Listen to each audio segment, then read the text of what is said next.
وہ جو اوپر بھی ہے اور نیچے بھی، نگاہ اوپر کرنے کی کیا ضرورت ہے اگر تم باادب رہے اور نیک اعمال کرتے رہے، بس تو تمہارا کام بن گیا۔ ارے محبت سے اس کی سرشار ہوگا، خود کو اس میں فنا کر۔ ایک عشق سے دوسرے عشق کی جانب بڑھ، دنیا کو چھوڑ رب کی جانب بڑھ۔ رستہ تجھے دکھائیں گے، آ مدینے کی جانب بڑھ۔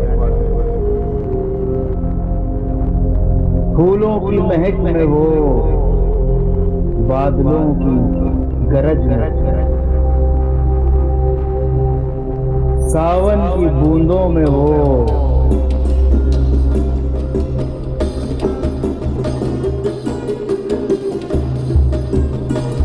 بچے کے رونے میں وہ، شہر کے عاشقوں پر سونا حرام ہے، بس شیخ کامل کے ہاتھ تھام اور منزل کی جانب بڑھ۔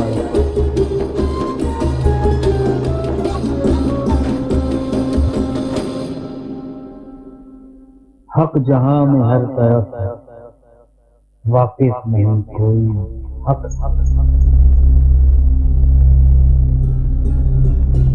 ارے ڈھونڈ اسے خود میں، وہ جدا نہیں تجھ سے۔ آخرت کا پل قائم ہے،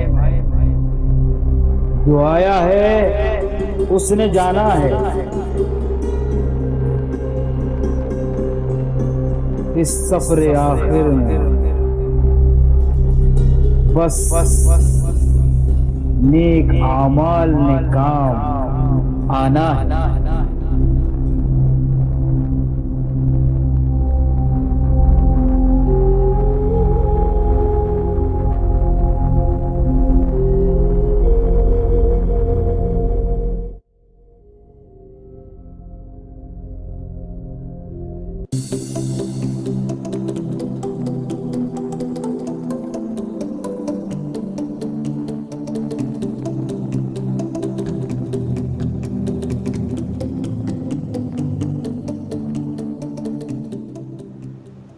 السلام علیکم ورحمۃ اللہ وبرکاتہ۔ دوستوں، انسانی تاریخ کا اگر اس کو سب سے بڑا سوال کہا جائے تو غلط نہ ہوگا کہ انسان کو کیوں پیدا کیا گیا۔ لوگوں کی عمریں گزر جاتی ہیں مفکرین کی اس سوال کی کھوج میں، لیکن اللہ والوں کے یہ جوابات وہ موتی اس دریا سے نکال کے لے آتے ہیں، سر الاسرار نکال کر لے آتے ہیں اولیاء اللہ کہ جن کے اوپر انسانیت بڑے عرصے سے شش و پنج کا شکار رہتی ہے۔ اور یہ جواب آپ کو انشاءاللہ کہیں اور پورے انٹرنیٹ پہ نہیں ملے گا، اتنا واضح، اتنا مکمل جواب انشاءاللہ۔ انسان کو کیوں پیدا کیا گیا؟ سورہ زاریات میں اللہ رب العزت فرماتا ہے، میں نے جنوں اور انسانوں کو اپنی عبادت کے لیے پیدا فرمایا۔ اب یہ قرآن کریم میں اللہ رب العزت نے واضح ارشاد فرما دیا کہ میں نے جنوں اور انسانوں کو اپنی عبادت کے لیے پیدا فرمایا۔ لغت میں عبادت کے معنی پرستش کرنے کے ہیں، اور پرستش بغیر جان پہچان کے ہو نہیں سکتی۔ بھائی آپ ایک ایسی ذات کی عبادت کر رہے ہیں جس کو آپ نے کبھی دیکھا نہیں، اس کی پہچان آپ نے کبھی نہیں کی۔ جب تک پہچان نہ ہو تو پھر عبادت کا مزہ ہی نہیں آ رہا، ابھی تک آپ نے عبادت کی لذت کا مزہ ہی نہیں لیا ہے اب تک۔ تو اللہ کو جانو، اس کو پہچانو۔ تو گویا اس پوری بات کا مخز یہ نکلا، سینٹرل آئیڈیا یہ نکلا کہ اللہ نے اپنی پہچان کے لیے جنوں انس کو پیدا کیا، انسانوں کو پیدا کیا اپنی پہچان کے لیے۔ یہ ہے مقصد۔ ان تمام ویڈیوز کا مقصد صرف یہ ہے کہ تمہیں یہ سمجھا دیا جائے کہ اللہ کی پہچان لازم پکڑو۔ ایک حدیث جو شروع میں پہلی ویڈیو سے سنا رہا ہوں نا، کہ حدیث قدسی ہے کہ اللہ رب العزت نے فرمایا کہ میں ایک مخفی خزانہ تھا، میں نے چاہا کہ میں پہچانا جاؤں تو میں نے اس کائنات کو تخلیق کیا، جنوں انس کو تخلیق کیا۔ تو یہاں سے تو یہ بات واضح ہو گئی کہ جو بات میں نے قرآنی آیت سے ثابت کی پہلے، وہ یہاں حدیث میں واضح طور پہ ثابت ہو گئی کہ اصل مقصد اللہ کی پہچان ہے۔ تم پہچانو رب کو، اس کے قریب ہو، اس کے نور کی تجلیات اور روشنی کو اپنے اندر سماؤ، اس راہ کی جانب بڑھو۔ میں تمہیں کس طرح سمجھاؤں؟ آگے جا کے یہ ویڈیوز بہت خاص ہونے والی ہیں۔ اب یہاں پہ کوئی بھی ادھر ادھر کی بات میں نہیں کرتا۔ بہت محنت سے میں یہ سیریز بناتا ہوں، بہت محنت کرتا ہوں، چاہتا ہوں کہ زیادہ سے زیادہ لوگ اس کو دیکھیں، سمجھیں، اللہ کی پہچان کی جانب راغب ہوں۔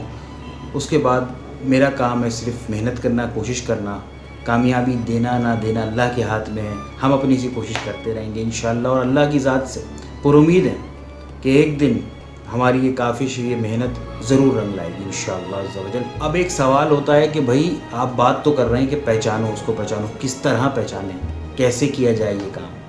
اچھا سوال ہے، آئیے اس کی جواب کی جانب بڑھتے ہیں۔ تو اس کا جواب ہے کہ اس کی تخلیق کو دیکھ کر اس کو پہچانو۔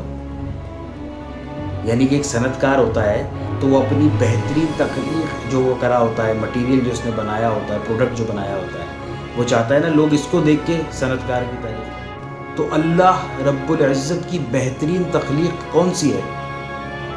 انسان۔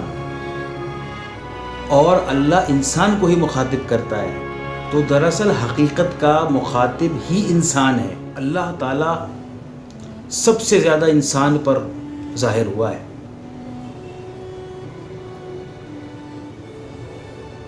اپنی صفات کے ساتھ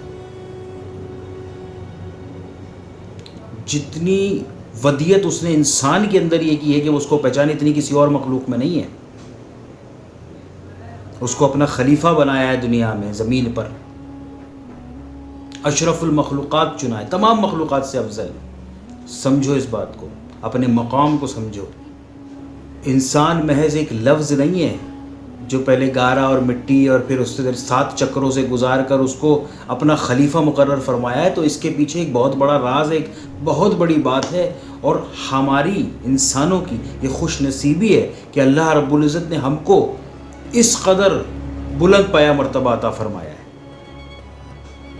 اور پھر امت محمدیہ صلی اللہ علیہ وآلہ وسلم کے لیے تو یہ خاص الخاص معاملہ ہے، رسول اللہ صلی اللہ علیہ وآلہ وسلم کی نسبت سے۔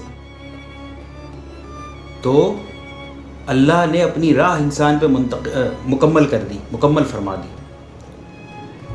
تو اب تم اپنے رب کو جانو، پہچانو، اور پہچان کا بہترین ذریعہ انسان خود، یعنی کہ خود کو جانو، خود کو پہچانو، خود کی حیثیت کو، اہمیت کو، مقام کو پہچانو۔ ایک بہت مشہور حدیث ہے جو تصوف کے لوگوں کو ازبر ہوتی ہے، یاد ہوتی ہے زبانی۔ سوال ہے نا کہ کیسے پہچانے رب کو؟ تو جس نے اپنے، حدیث ہے، جس نے اپنے نفس کو پہچانا اس نے اپنے رب کو پہچانا۔ اس بات کو سمجھنے میں نے 4 سال لگائے ہیں، مختلف کتب سے، میں نے مختلف جگہوں سے اس بات کو پڑھا ہے، اور پھر جا کے اس نتیجے پہ پہنچا ہوں کہ جس نے اپنے نفس کو پہچانا اس نے رب کو پہچانے سے کیا مراد ہے؟